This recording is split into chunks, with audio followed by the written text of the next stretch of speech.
Question को देखिए, देखने में लेंदी है, समझ के करेंगे, दिक्कत नहीं आएगी।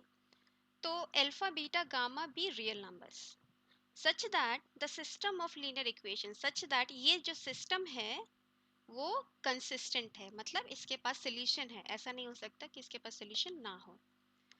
Let this represent the determinant of the matrix. ठीक है, तो ये इसका डिटर्मिनेंट है। फिर कि P be the plane containing all those alpha beta gamma.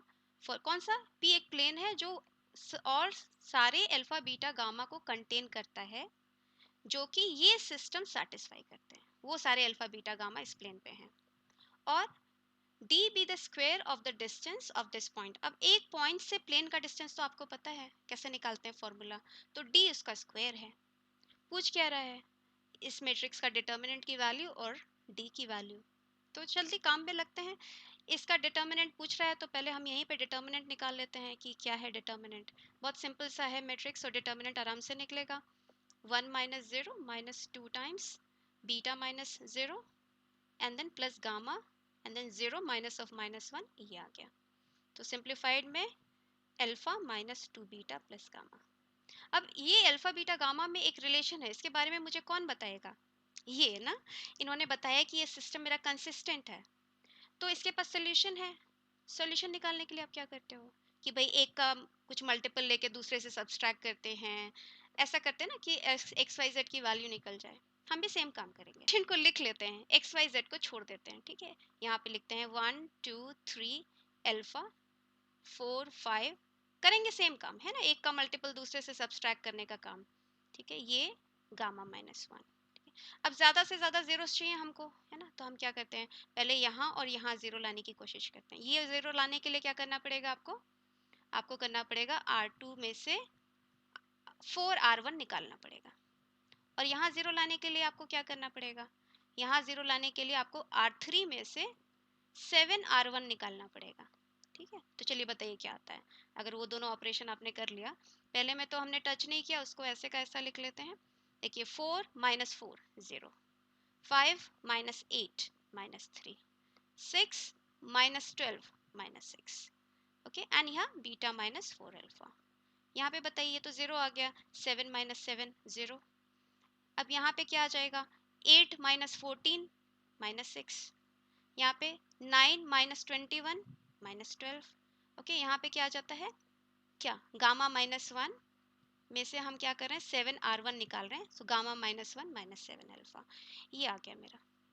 अब क्या करोगे, देखो यहाँ दिख रहा है ना ये चीज मल्टीपल एक, तो हम ये एक और काम कर लेते हैं कि R3 में से 2R2 निकाल लेते हैं। अब बताओ क्या आया मेरे पास। पहला तो सेम रह गया, 1 2 3 अल्फा 0 -3 -6। चाहो तो नहीं लिखते बट लिख लेते हैं हम लोग, अभी समझ रहे हैं ना। ये बताइए, this -2 times that 0, this -2 times that 0, और यहाँ क्या आता है आपके पास, बताइए। Gamma -1 minus 7 alpha minus 2 times, यहाँ नीचे लिख लो, 2 टाइम्स बीटा -4 अल्फा। ये आ गया यहाँ पर। अब देखिए यहाँ पे क्या कहानी है, यहाँ तीनों जीरो आ गए ना, तो आपको नहीं लगता इसको भी जीरो होना पड़ेगा क्योंकि सिस्टम कंसिस्टेंट है। क्यों क्यों ऐसा हो रहा है, क्योंकि इसका क्या मतलब है, ये तीनों जीरो आ गए, that means 0x plus 0y plus 0z is equal to something, है ना। आपको नहीं लगता इधर जीरो है तो वो समथिंग भी जीरो होना चाहिए, तभी आपका इक्वेशन सिस्टम कंसिस्टेंट है ना। तो अब इसको जीरो करना पड़ेगा, इसको सिंप्लीफाई करो, सिंप्लीफाई करो। -7 अल्फा प्लस 8 अल्फा कितना है, अल्फा। बीटा का कोफिशिएंट बताओ, -2 बीटा। गामा केवल एक गामा आ रहा है और -1 कांस्टेंट एक है। तो आपका अल्फा बीटा गामा ये सेटिस्फाई करना चाहिए। ठीक है, अब बताओ, डिटर्मिनेंट मिल गया आपको, यही चीज आ रही है ना exactly, alpha -2 beta plus gamma, यहाँ से 1 आ जाएगा इसकी वैल्यू, दिस इज 1। तो एक का आंसर तो आपको आराम से मिल गया। अब बताइए कौन सा प्लेन होगा जो तीनों को कंटेन करेगा, अल्फा बीटा गामा तीनों को कंटेन करेगा, प्लेन पी बता सकते हैं जो तीनों को कंटेन करेगा। ये आ जाए ना, अल्फा की जगह एक्स और बीटा की जगह वाई और गामा की जगह जेड रख लोगे, ये प्लेन जो है अल्फा बीटा गामा को कंटेन करेगा, क्योंकि रखो अल्फा बीटा गामा सेटिस्फाई होगा। ठीक है, अब इस प्लेन का डिस्टेंस आपको इस पॉइंट से निकालना है। ठीक है, बताइए डिस्टेंस, डिस्टेंस का स्क्वायर जो है उन्होंने डी बताया है ना, डिस्टेंस का square, D be the square of the distance. और डिस्टेंस फार्मूला बताइए, है ना, a(x1), ओके, a यहाँ पे a1 है, a(x1) 0, by1 ये b है, ओके, by1 1, cz1, ओके, ये c है, ओके, एंड z1 0 है, तो फिर से 0 ही लिख देते हैं। ये -1 तो कांस्टेंट आ गया, upon under root a square plus b square plus c square, ठीक है, 1 square plus -2 square plus 1 square, okay, इसका स्क्वायर चाहिए आपको।